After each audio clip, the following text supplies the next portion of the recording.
Ketua Majelis Pimpinan Nasional Pemuda Pancasila Bapak Yapto Suryo Sumarno, para wakil ketua Majelis Pimpinan Nasional Pemuda Pancasila Pak Bambang Susatyo, Bapak Ahmad Ali, Pak Asad Rashid, yang saya hormati para anggota Majelis Pertimbangan Organisasi Pak Zainuddin Amali, Pak Hudaifah Kuda, Pak Irwan Sukarja, Pak Yoris, yang saya hormati juga Bapak Menteri Pertanian Indonesia Pak Syahrul Yassin Limpo, Presiden Bapak Agung Laksono. Bicara sesuatu yang seringkali dianggap abstrak, padahal itu nyata. Kira-kira kalau lihat ceritanya Mas Yapto tadi, misal saya kutip, karena saya jadi mahasiswa nyatet. Ini catatan saya bukan catatan persiapan pidato, bukan. Ini mencatat apa yang ditulis oleh Mas Yapto tadi. Betul. Dan beberapa kali saya nyatet, mejanya hampir goyang tadi. Itu yang menyatet. Beliau mengatakan gini, belajar dari sejarah untuk mengantisipasi masa depan. Itu ada kutipan dulu. Jadi kita tadi sudah lihat sejarahnya. Bagaimana menjadi Indonesia tahun 28, satu nusa satu bangsa, dan dilempengkan beliau satu bahasa persatuan, bukan satu bahasa Indonesia, satu bahasa persatuan. Karena kalau kita bisa satu bahasa, hilang semua bahasa daerah. Kalau kita bicara satu bahasa, tapi satu bahasa persatuan, dan itu memang kadang-kadang kita terlewat. Kebetulan di bulannya Oktober, ini pas 1 Oktober. 1 Oktober itu adalah bulan bahasa Indonesia. Iya, masuk Pak. Betul itu, dan 1 Oktober. Dan kalau kita bicara, bayangkan kalau kita tidak sepakat satu bahasa persatuan. Kau iya, pakai bahasa apa bagian itu? Saya pakai bahasa Jawa. Bahasa Jawa. Mas Yapto bahasa Jawa. Bang Zainuddin pakai bahasa Banjar. Padang. Mak Ali Bugis. Kita mendadak, Pak. Ya, saya sering sebutkan Uni Eropa. Uni Eropa itu ada 28 negara. Bahasa persatuannya apa? Nggak ada. Bahasa persatuannya apa? Nggak punya. Pancasila ada di sana, pakai handphone Pak di sana. Karena 23 bahasa. Dan apa yang terjadi kalau 23 bahasa? Pasti tidak punya angkatan perang yang kuat. Karena tidak mungkin komandan ngasih perintah pakai penerjemah. Nah mungkin. Nah ini, iyalah. Kita itu take it for granted bahasa. Ini yang disampaikan sama Mas Yapto tadi itu mendasar betul. Bahasa persatuan itu yang membuat kita bisa bersatu seperti sekarang ini.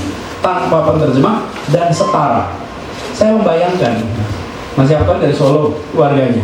Bayangkan Jong Java pulang dari Jakarta ke kampungnya di Solo. Apa kata orang tangga-tangganya? Piye to karpe Mas? Ya betul. Kok jenengan kira-kiranya Anda ini kok tidak mengusahakan bahasa Jawa jadi bahasa persatuan? Kok Anda terima bahasa orang seberang sana jadi bahasa persatuan? Yang jumlahnya sedikit Anda terima jadi bahasa persatuan kita. Kenapa? Jong Java bilang kalau kami pakai bahasa kami, kita tidak punya perasaan kesetaraan. Itu dahsyat. Dahsyat. Karena kalau saya ngomong sama Mas Yapto, saya bilang aku, kulo, dalem, kawulo beda. Tergantung dengan siapa. Panjenengan, sampean, kowe beda. Dan itu tidak mungkin persatuan kayak begitu. Jadi sekalian, ini dahsyat dulu itu. Nah sekarang PR-nya, bagaimana menjaga ke depan? Pemuda Pancasila menjadi penjaga Pancasila, penjaga persatuan. PR-nya bagaimana menjaga persatuan besok? Bagaimana bisa besar? Ini kalimat di sini, Bhinneka Tunggal Ika. Yang tadi Bang Mas Kapil bilang dicengkram. Bhinneka Tunggal Ika. Apa kata kuncinya? Kita sering mengatakan kata kuncinya Bhinneka. Bukan. Kata kuncinya itu adalah tunggal. Yang dahsyat itu tunggal. Bhinneka itu ciptaan Tuhan. Bhinneka itu karunia Tuhan. Tapi tunggal itu pilihan manusia. Menjadi satu adalah kerja kita. Iya. Jadi kalau kita mengatakan bangsa kita Bhinneka, ya itu ciptaan Tuhan. There's nothing we can do. Kita menerimanya sebagai karunia. Tapi banyak bangsa Bhinneka tidak bisa bersatu. Banyak bangsa Bhinneka tidak bisa tunggal. Yang dahsyat di Republik ini karena Bhinneka dan bisa tunggal, bisa satu. Kita sering ketukar sama Ika. Ika itu iki, iku, kui kalau bahasa Jawa. Ya, itu Ika. Itu menunjuk kepada kata tunggal. Nah, kenapa kita ini PR bagi pemuda Pancasila? Bagi kita semua. Bagaimana kita menjaga perasaan persatuan itu? Ada rasa keadilan. Sulit membangun persatuan dalam ketimpangan. Sulit membangun persatuan dalam ketidakmerataan. Kami merasakan di Jakarta. Di Jakarta ini kota yang harus kita bangun dengan perasaan persatuan. Tapi harus ada rasa keadilan. Kalau ada keadilan, nggak mungkin bersatu. Dan tadi disebutkan bagaimana tanah-tanah di Jakarta ini saya cerita contoh tanah. Tanah itu salah satu sumber masalah ketidakadilan di kota ini. Salah satu lihat ini. Bagaimana kita menyaksikan keluarga-keluarga puluhan tahun di Jakarta tergeser, tergusur hanya karena kami, pemerintah ini kasih pajak yang tinggi sekali, Pak. Kasih pajak tinggi. Kami bilang meningkatkan pendapatan asli daerah. Oke, bagi rakyat ini penggusuran pelan-pelan dan sopan. Karena harganya naik terus. Kalau harganya naik terus, nggak bisa bayar pajak di mana? Geser keluar. Dan di Jakarta 2020 saja yang pindah keluar di Jakarta itu 200.000 orang, 200.000 orang yang pindah di Jakarta resmi. Kalau dibiarkan, tak bisa. Karena itu kita ambil kebijakan di Jakarta. Ini contoh bagaimana PBB di Jakarta itu di bawah 2 miliar, nol, tidak ada PBB-nya, supaya mereka yang tengah bawah itu tidak tergeser di kota ini. Dan ini tidak kalah penting keluarga pejuang. Ini kita di Menteng, banyak keluarga pejuang tergeser dari rumahnya di Menteng hanya karena mereka dihukum oleh siapa? Oleh kami yang meningkatkan harga pajak. Bayangkan rumahnya Bang Ali Sadikin, rumahnya Bang Ali Sadikin, pajaknya setahun 180 juta. Anak-anaknya urunan untuk bayar pajak.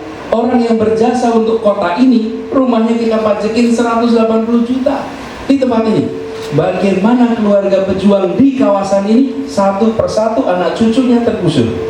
Orang tuanya mengusahakan kemerdekaan tanah ini dan anak cucunya tergeser di tanah yang diusahakan.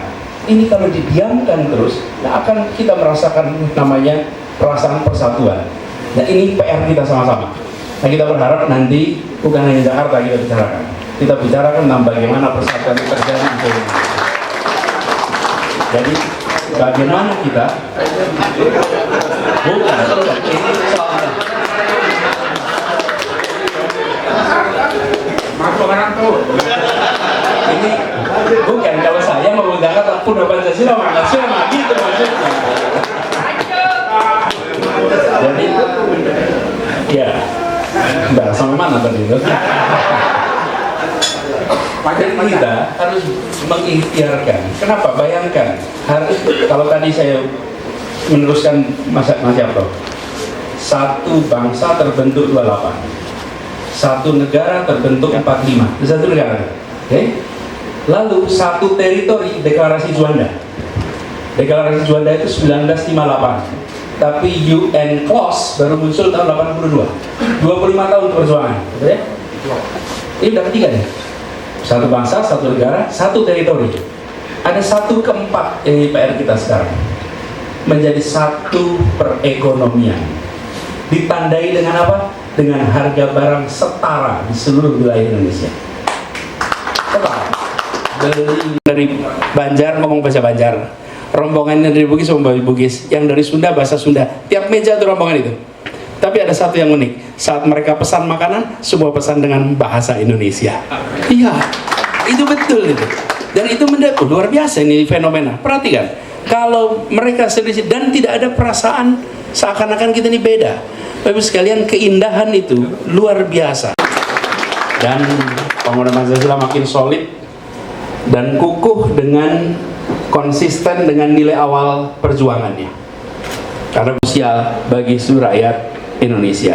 Itu tercapai, Indonesia aman. Itu tercapai, Indonesia maju. Selamat untuk semua dan selamat buat Pak Mat Ali yang sudah berhasil melakukan segala macam aktivitas mulai dari sumbangan sampai perasan.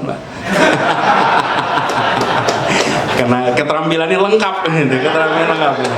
Panggil dan akhirnya pokoknya gini, tidak usah tanya caranya, yang penting itu kita penyanyian kader PP diutamakan dimanapun juga untuk caleg, pilpres, pilkada dan segala macam.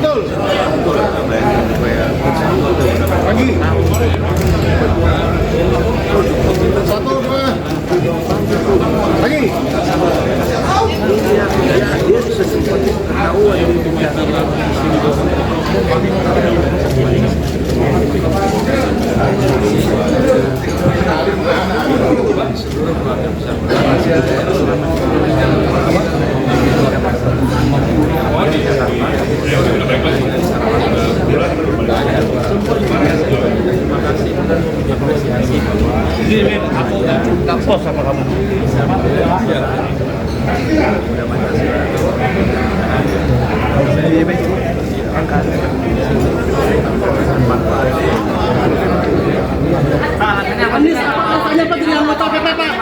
Apa alasannya Pak? Alasan nggak mau jadi anggota kehormatan apa sih? Karena cinta Pancasila. Alasan nggak mau jadi anggota kehormatan apa?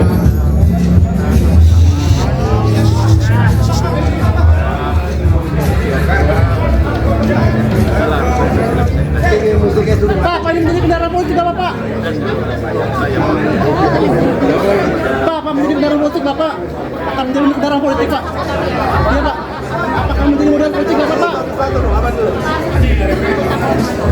Tidak ada anggota tetap benar. Beliau jadi kita kalau berjalan tidak seperti kehormatan. Tapi beliau karena punya pandangan yang sama, visi misi yang sama, Tuhanan dan segala macam. Dan kita punya jalan bersama dengan beliau, maka beliau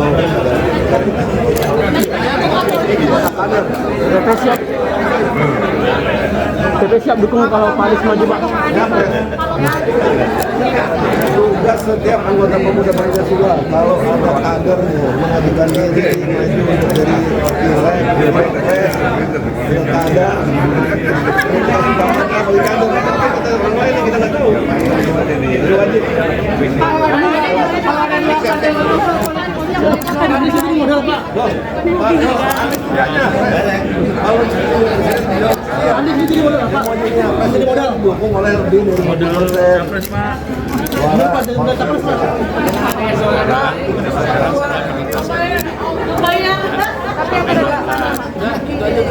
Anies itu jadi modal Pak. Banyak kutipannya.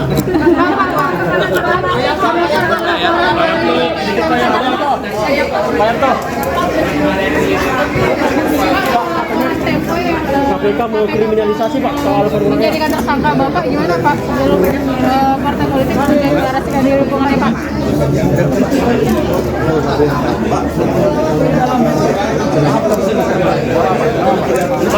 Iya Pak, gimana Pak?